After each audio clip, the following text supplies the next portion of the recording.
یہ سوال ہی نہیں کہ ہم میلاد مناتے ہیں، یہ بتائیے کہ میلاد کیوں نہ منائیں؟ آپ کوئی ایویڈنس ہے ان قرآن کے اندر منع ہے؟ جواب آتا نہیں۔ احادیث مبارکہ میں منع ہے؟ جواب آتا نہیں۔ کیا صحابہ کرام رضوان اللہ تعالی علیہ مجمعین نے منع کیا؟ جواب آتا نہیں۔ بڑی عجیب غریب بات ہے کہ آپ منع کرتے ہیں۔ اچھا جناب یہ دیکھیے کہ میں بڑے سادہ الفاظ میں بتانا چاہوں گا کہ اسلام کیا ہے۔ اسلام 4 چیزوں پہ مشتمل ہے۔ حضور نے جو فرمایا وہ اسلام ہے، حضور نے جو کیا وہ اسلام ہے، اور حضور نے جس سے منع کر دیا وہ اسلام ہے، اور حضور نے جس سے منع نہیں کیا وہ بھی اسلام ہے۔ لہٰذا اگر کوئی آج کسی چیز کو منع کرتا ہے، اس کا مطلب یہ ہے کہ وہ اسلام کے منہ میں اپنی بات ڈال رہا ہے۔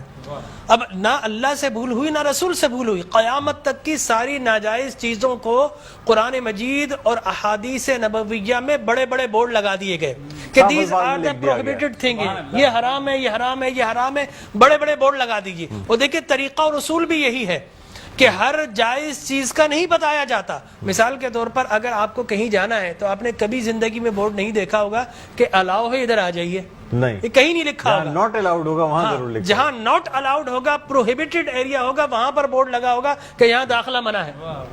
لہٰذا قرآن و احادیث میں بھی بڑے بڑے بورڈ لگا دیے، یہ حرام، یہ حرام، یہ حرام۔ اور مجھے کہنے دیے ڈاکٹر صاحب، اللہ کا نبی بنیادی طور پر ہر جائز کام کروانے نہیں آتا، بالکل نہیں۔ دراصل اللہ کا نبی ہر ناجائز کام سے روکنے کے لیے آتا ہے۔ اگر جائز کام کی اگر جائز کام کروانے آتا اور جائز کی فہرست بنتی تو قرآن 30 پاروں پہ ہی 30,000 پارے بھی کم پڑ جاتے کہ یہ بھی جائز، یہ بھی جائز، یہ بھی جائز، یہ بھی فہرست، ایک پوری فہرست بن جاتی۔ کہاں تک ہم قرآن حفظ کرتے؟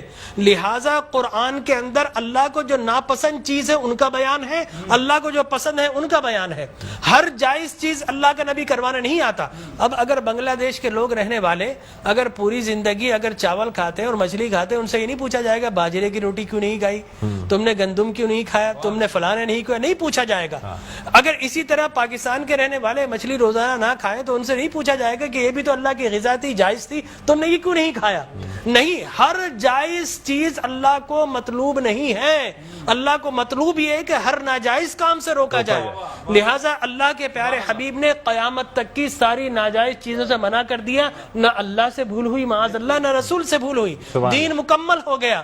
اب اگر کوئی یہ کہتا ہے کہ یہ ناجائز، یہ بدعت، اس کا مطلب یہ ہے کہ کیا تجھ پر وحی نازل ہو گئی؟ باب نبوت تو بند ہو چکا ہے، اب تو کس بنیاد پر کر رہا ہے؟ دیکھیے اب کس بنیاد پر تم منع کر رہے ہو۔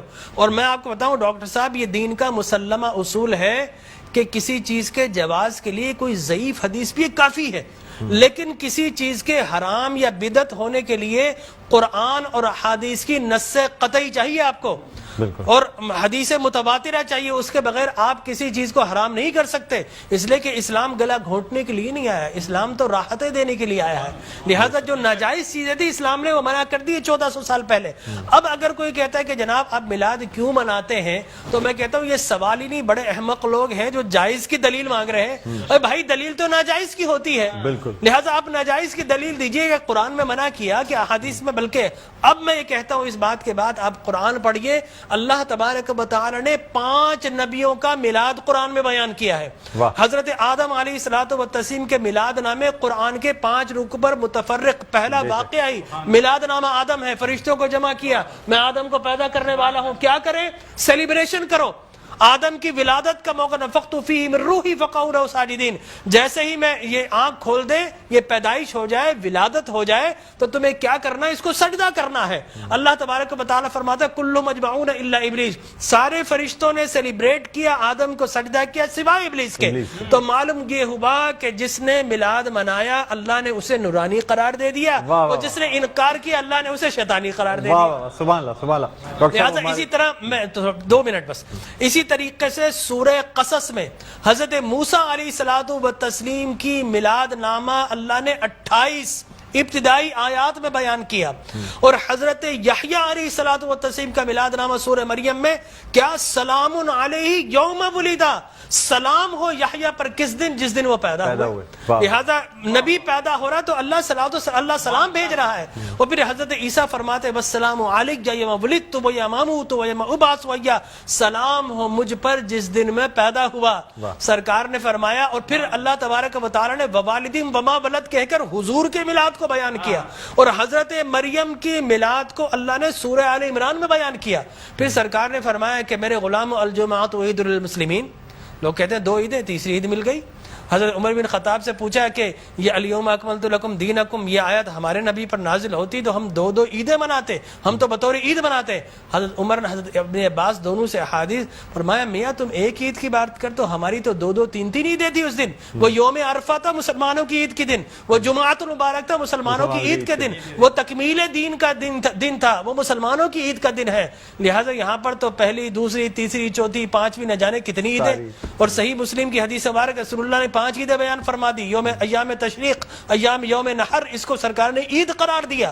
لہٰذا معلوم یہ ہوا کہ سرکار دو عالم. اور پھر میں عرض کر رہا تھا کہ آدم پیدا ہوئے، فرمایا الجمعۃ عید للمسلمین، جمعہ مسلمانوں کی عید کا دن. فرمایا رسول اللہ کیوں؟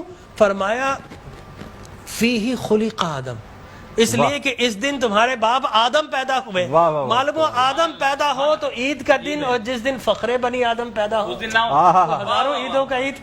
یہ عید بھی ہے اور یقینی طور پر جشن بھی ہے. دیکھیے حضرت عیسیٰ ابن مریم علیہ الصلوۃ والتسلیم پیدا ہوتے نا، اللہ تبارک و تعالی حضرت مریم کے پاس پینے کے لیے کچھ نہیں تھا. اللہ فرماتا وَهُزِّ إِلَيْكِ بِجِذْعِ النَّخْلَةِ تُسَاقِطْ عَلَيْكِ رُطَبًا جَنِيًّا، اے مریم گھبرا مت، اللہ کے میرا نبی آنے والا، اس کی ولادت ہونے والی ہے. یہ سوکھا ہوا درخت ہے، اس کو ہاتھ تو لگا. حضرت مریم جیسے ہی ہاتھ لگاتی ہے اللہ تبارک و تعالی میلاد عیسیٰ کی خوشی میں اس کو ہرا بھرا کر دیتا ہے اور پانی جاری و ساری کر دیتا ہے. تو اللہ تبرک بھی دیتا ہے، اللہ تبارک و تعالی اسے سیلیبریٹ بھی کرتا ہے. تو یقینی طور پر میلاد النبی صلی اللہ علیہ وسلم کے اگر جواز کی آپ بات کریں گے صبح ہو جائے گی. میں قرآن سے بھی بیان کرتا رہوں گا، میں احادیث نبویہ سے بھی بیان کرتا رہوں، لیکن ناجائز کی ایک دلیل اگر کوئی ہمیں دینا چاہے تو ہم موجود ہیں میٹرو ٹی وی پر، کوئی ایک دلیل ہمیں دے دے. لوگ کہتے ہیں بدعت یہ بدعت. او بھائی بدعت، ہر نیا کام بدعت نہیں ہوتا، ہر نیا عقیدہ بدعت ہوتا ہے. لہذا وہ سمجھے نہیں، ہر نیا کام بدعت نہیں ہے. میں آپ کو ثابت کر دوں ہر نیا عقیدہ بدعت ہے. لیکن آپ شیطان نے جب جو جس چیز پہ انسان کا ہے وہ قائم ہے، ہر نیا کام، اگر ہر نیا کام بدعت ہوتا، خوشی منانا، عید منانا، اس میں تو کوئی ایسی بات انوویشن ہے اسلام کے اندر. آپ یہ دیکھیں نا حضور اکرم صلی اللہ علیہ وسلم کی وفات شریف کے بعد قرآن مجید جمع کیا بدعت، پھر اس کے بعد تراویح بدعت. وہ بخاری کے ہذہ نعمت البدع. حضرت عمر بن خطاب کے الفاظ ہے کتنی پیاری بدعت ہے کہ میں نے تراویح شروع فرما دی. تو مقصد وہ کہ بدعت اچھی بھی ہوتی ہے. صحابہ کرام بدعت حسنہ بھی ہے، بدعت مذمومہ بھی ہے. اور مذمومہ بدعت کیا؟ اچھی چیز کو مٹا دینا. اور بدعت حسنہ کیا ہے؟ کسی اچھی کام کا جاری کرنا. فرمایا من سن سنتا حسنتا فلہ اجرھا واجر من عمل بها الى یوم القیامہ. جو کسی اچھی سنت، اچھے کام کو جاری کرتا ہے، اس کے بعد قیامت تک اگر لوگ اس کام کو جاری رکھیں تو اس بگنر کو اللہ تبارک و تعالی اجر و ثواب عطا فرماتا ہے. سبحان اللہ. ہماری ٹرانسمیشن کا